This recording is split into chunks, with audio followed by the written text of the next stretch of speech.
4 benda putih yang kena jaga kalau nak diet ni. Gula, susu, tepung, nasi. Tu saya belajar sikit. Paling susah nasi. Nasi paling susah. Tapi kalau kita boleh settle 2 minggu, boleh tahan tak makan nasi, makan lauk, tak makan benda sayur, benda-benda lain, insya-Allah 2 minggu dah turun berat badan dan kita dapat ringankan badan kita, insya-Allah. Lepas 2 minggu kita dah rasa okey. Tapi kalau lepas 2 minggu tu kita makan nasi balik, badan kita akan lagi cepat naik daripada sebelum. Alhamdulillah, saya dah start berhenti makan nasi.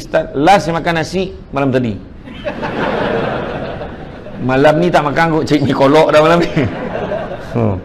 Wow, tapi tu diet kan, buah tamar. Bayangkan, rupanya makanan yang paling sihat antara makanan yang sihat, makanlah. Ya kan? Hari ni macam-macam makanan gitu. Tuan-tuan kena jaga makanan ni. Kat luar sana banyak sangat makanan-makanan junk food sekarang ni, restoran yang apa tu macam-macam betul. Tuan-tuan kena check betul. Bukan semua boleh makan. Lepas tu baru bila zaman-zaman raya ni saya tengok ramai yang hidang marshmallow. Bukan semua marshmallow boleh makan. Ingat. Check betul-betul. Kalau tak confident jangan bagi. Jangan beli. Tu belum cerita lagi. Ada satu biskut tu ramai makan. Wah, dia tak tahu dalam biskut tu yang siap timbang. Mahal biskut tu. Ada orang tu siap buat hamper lagi. Saya tak nak sebut lah nama biskut tu. Nanti kemudian saya bisik dengan imam. Biskut ni dia campur dengan lat bab 1 tu. Babi lah. Kau tak faham. Dia campur dengan tu yang kita makan tu sedap, kenyal-kenyal macam tu. Saya pernah makan tu, saya cerita tu. Masa tak tahu dulu pernah makan. Tapi itulah, kita taubatlah banyak. Lepas tu kena tengok macam coklat-coklat yang popular tu ada tu, kena faham. Kerana dekat airport kita beli tengok made in mana. Kalau dia buat dekat Malaysia mungkin boleh makan. Sebab ada logo halal tu. Sebab ada yang daripada luar negara packaging semua sama. Hati-hati. Ada satu restoran tu hidangkan kambing. Saya tak nak sebut restoran mana. Adalah. Rupa-rupanya ada dia pour wine, dia taburkan arak dekat daging tu. Tu jadi sedap tu. Tu kena jaga-jaga. Baru-baru ni ada satu rumah datuk tu saya pergi, ada open house. Macam-macam binatang hidang. Buak-buak bom punai. Kancil, napuh, rusa, landak, semua ada. Ostrich. Tapi ada satu mujuk lah, dia tanya saya, dia sempat tanya, Ustaz, komodo boleh makan tak? Dia kata, kalau tidak ikut hati dia nak hidang komodo juga. Saya kata tak boleh, kata. Kan? Kena tengok sifat dia. Melainkan darurat boleh makan, tapi janganlah sesaja nak bagi, jangan. Dog lain, dog tu bawa padang pasir, jenis tu saja yang boleh. Sesaja nak makan, tengok. Saya dah terbayang kalau menyarap biawak tu dekat atas meja tu macam mana lah kan. Betul, jaga makanan kita tu, jaga. Kemudian kan, periksa lah adakah hamba-Ku tu punya solat sunat dicukupkan dengan apa tu kurang bersolat fardu. Demikianlah keadaan amalan lain. Hadis riwayat At-Tirmizi. Maknanya amalan-amalan sunat yang akan bantu kita akhirat. Jumpa kita minta tolong dengan nabi-nabi lain, semua tak boleh tolong. Jumpa nabi kita nak minta syafaat, ya Rasulullah bantu aku, ya Rasulullah bantu aku, ya Rasulullah. Masa tu nabi tengok, aku macam pernah dengar suara dia ni. Sama ada pernah dengar ataupun tahu kenal kita sebab amalan sunat kita. Pernah dengar suara ni, rupanya dia pernah selawat untuk aku. Dan ada orang selawat pun tak nak. Nabi sebut al-bakhilu allazi zukirtu indahu falam salli alaihi. Orang yang paling kadakut adalah bila dia sebut nama aku dia tak nak selawat. Senyap, sombong dengan Nabi. Itu sebabnya. Yang ketiga, amalan yang ketiga, menyelesaikan semua hutang piutang. Hutang-hutang kau dah settlekan. Roh seorang mukmin yang beriman atau roh seorang syuhada akan tergantung di antara langit dan di bumi kerana hutang yang belum diselesaikan. Jangan tangguh-tangguh untuk membayar hutang. Apa mempunyai wang yang cukup, terus membayarnya.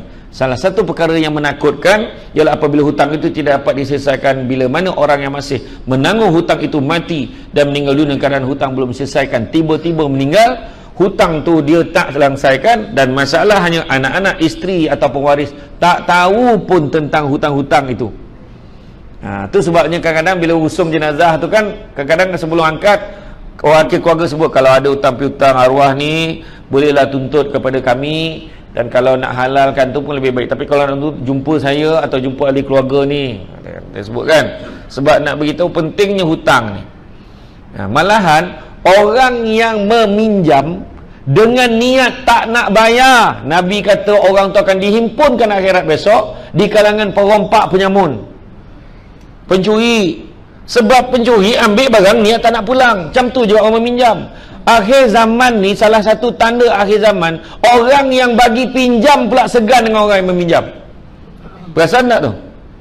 Dia meminjam relax, kita pula malu dengan dia. Nak cakap ke tidak? Nak cakap ke tidak? Nak minta ke tidak? Dah lama sangat ni. Kita pun cakap, Assalamualaikum, salam. Nak tanya, tanyalah. Duit 1,000 yang kau pinjam dulu, bila nak pulang? Ada ke aku pinjam? Tu tak tahan. Dia boleh tanya pula kita, ada ke kita pinjam? Ada tak dia pinjam? Bayangkan. Tu dah dia. Selesaikan. Dari Abu Hurairah radhiyallahu anhu katanya, telah bersabda Rasulullah SAW yang bermaksud roh seorang mukmin itu tergantung-gantung, dihalang daripada tempat yang mulia sebab hutangnya, sehinggalah hutang itu dilunaskan. Itu sebabnya orang yang nak pergi haji, nak pergi Mekah tu kan, nak pergi, tak kisahlah pergi travel jauh-jauh, tulis senarai hutang tu, ni dengan ni hutang banyak ni, ni hutang banyak ni, hutang banyak ni. Pesan ke anak, pesan ke waris, kalau mak tak ada besok, kalau abah tak ada besok, ni hutang-hutang ni tolong selesaikan mana yang boleh, duitnya pun ada mak siapkan. Contoh itu lagi baik lah. Tolonglah settle, kau pandai lah settle kan, mak tak ada duit kan, contoh lah kan. Tak kisah, tapi kena maklumkan tentang hutang tu. Kemudian kadang ada lah kan, ada duit simpanan-simpanan tu, bila ditaksirkan hartanya, harta pusakanya, bila wasiat itu tengok balik, harta peninggalannya mungkin ada yang boleh digunakan untuk selesaikanlah. Yang keempat, perbanyakkan sedekah jariah. Tu kita cerita tadi awal-awal tadi kan, perbanyakkan. Termasuk dalam kategori sedekah jariah adalah harta yang diwakafkan, termasuk tanah, rumah, kebun dan lain-lainnya. Orang Melayu Islam di Malaysia ni buat wakaf ni kurang sangat.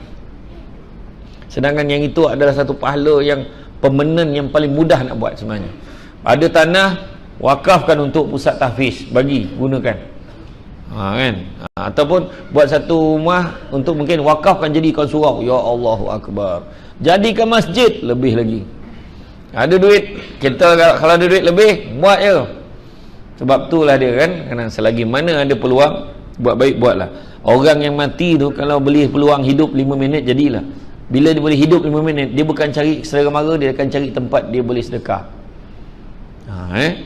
Sebab apa? Itu je yang boleh bantu dalam kubur, boleh bantu akhirat. Misalnya, seseorang tu mewakafkan bangunannya untuk tujuan-tujuan awam. Tak kisahlah untuk sekolah, untuk asrama, untuk hospital, masjid, tujuan-tujuan yang baik, untuk kebajikan seumpamanya, insya-Allah Allah Ta'ala akan berikan ganjaran sewajarnya. Mendirikan bangunan untuk kepentingan awam yang dihalalkan Islam juga merupakan satu sedekah jariah, bantu mana yang boleh. Dari Abu Hurairah radhiyallahu anhu, Rasulullah SAW ada bersabda bermaksud, apabila seorang itu mati, putuslah amalannya, melainkan 3 perkara itu: sedekah jariah, ilmu yang memberi manfaat kepada orang lain, atau anak yang saleh yang berdoa untuknya. Hadis riwayat Bukhari dan Muslim. Itu yang keempat. Yang kelima, menuntut ilmu yang bermanfaat. InsyaAllah ilmu yang kita belajar itu, sebab 3 perkara Allah Ta'ala tanya untuk orang yang dah mati. Pertama, Allah Ta'ala akan tanya tentang nikmat. Nikmat apa? Nikmat umur, nikmat muda, nikmat harta, nikmat ilmu. Itu nikmat ilmu yang keempat. Yang kedua, Allah Ta'ala akan tanya tentang amanah kita. Apa jawatan kita? Tak kisahlah AJK masjid, AJK lorong, ketua kampung, penghulu, wakil rakyat, menteri, semua tanya. Dia akan tanya. Walaupun ketua keluarga pun tanya. Semua akan ditanya sama ada amanah tu dilaksanakan ataupun tidak. Dan yang ketiga, Allah Ta'ala akan tanya tentang apa? Silaturahim. Jaga hubungan satu dengan yang lain. Jangan kita memutuskan hubungan, sebab Allah Ta'ala akan tanya. Dekat dunia kita boleh tipu, aku okey dengan dia, dia yang tak nak baik dengan aku. Tanya orang ni pula, aku okey, dia yang tak nak baik. Kita boleh tuduh menuduh, tetapi hakikatnya Allah Ta'ala tahu siapa yang nak baik, siapa yang tak nak baik. 2 perkara yang paling susah dalam silaturahim. Pertama, minta maaf. Yang kedua, memaafkan. Dua-dua susah, tetapi yang paling susah itulah yang mulia di sisi Allah. Minta maaf tak ada syarat sebenarnya. Memaafkan orang pun tak ada syarat. Faham cakap saya ni? Bila minta maaf, kadang orang kita kadang gemak, aku boleh maafkan dia dengan syarat. Tak ada syarat. Maaf ni tak ada syarat, sebab nak baik je syarat dia. Kalau dia bayar balik duit aku 10,000, baru aku maafkan, dia pun bayar balik. Jadi kita ni sebenarnya maafkan sebab apa? Kita ni minta maaf sebab silaturahim, memaafkan pun sebab silaturahim. Punya besar nilai silaturahim tu sebab Allah Ta'ala letak sifat rahim tu. Sifat Allah Rahim tu letak dalam perhubungan silaturahim. Balik pada ilmu tadi, ilmu yang bermanfaat, maksudnya ilmu yang ada kita manfaatkan, dan yang keduanya kita sebar panjangan. Itu juga salah satu persediaan untuk kematian. Abu Hurairah berkata, Rasulullah SAW bersabda, bermaksud sesiapa yang mengajak ke jalan hidayah, maka baginya dari pahala seperti pahala sebanyak pahala pengikutnya, dengan tidak mengurangkan sedikit pun dari pahala mereka. Dan sesiapa yang mengajak ke jalan kesesatan, maka menanggung dosa sebanyak dosa-dosa pengikutnya, dengan tidak mengurangi dari dosa-dosa mereka sedikit pun. Hadis riwayat Imam Muslim.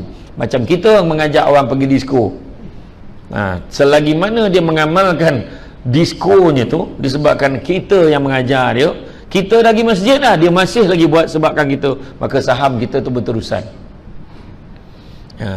Dan cakap pergi masjid belum tentu lagi elok perangai. Ada cakap tu, pergi disko belum tentu lagi tak elok. Memang betul, tapi pergi masjid mungkin betul, pergi masjid belum tentu lagi elok, tetapi ada harapan elok. Pergi disko belum tentu lagi jahat, betul, tapi ada harapan jadi tak elok. Belum pernah lagi orang pergi disko, berhenti jap isyak, tak ada. Jangan bohong kan. Itu sebabnya jagalah. Kita dah datang ke masjid ni pula, jangan kita action pula. Datang masjid minta, ya Allah, kau kurniakanlah istiqamah kepadaku agar terus datang ke rumahmu ini, ya Allah. Kurniakanlah istiqamah dalam ibadahku, ya Allah. Minta macam tu, Allah banyak. Ya.